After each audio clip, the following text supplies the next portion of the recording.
44 ka mga panimay sa sitio Sangi Interior, Barangay Pajo, Lapu-Lapu City ang apektado sa sunog niadtong Biyernes sa hapon. Mga batang nagduwa og lighter ang usa sa gisubay sa Lapu-Lapu City Fire District nga posibleng hinungdan sa sunog. Ani ang report.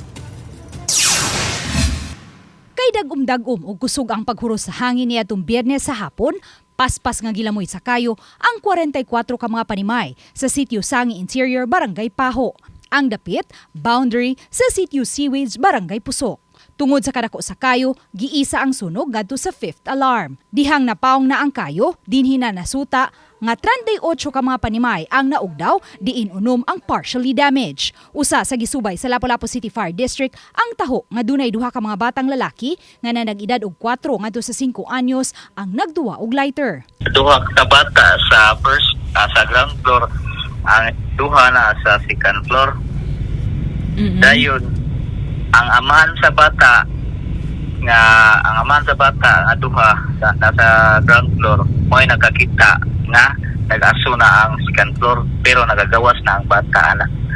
Ang gamit sa bata ma'am sa pag-investigar na ko lighter, nagduwa-duwa sila sa second floor. Kasamtangang gipahimutang una sa gym sa Barangay Pajo ug sa San Miguel Sports Complex sa Barangay Pusok ang 59 ka mga apektadong pamilya. Nahatagan na usab sila og mga relief food boxes ug non-food items, lakip na libreng pack meals sulod sa tulo ka adlaw. Mipasiugda usab ang Lapu-Lapu City DRRMO ug Early Disaster Recovery Program sama sa paghatag og psycho first aid aron maalibyuhan ang nasinating trauma ug stress sa mga apektadong pamilya.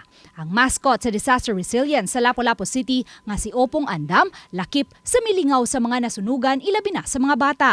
Ug may pa-ice cream pa. Nahatagan na usab sa LGU ang mga apektadong pamilya sa uban nilang nagunang panginahanglan. Sama sa health assistance, diin may mga personnel sa Lapu-Lapu City Health Office ang misusi sa ilang panglawas. Uban ni Godfrey Relien, og Rod Prado, Luan Merondina,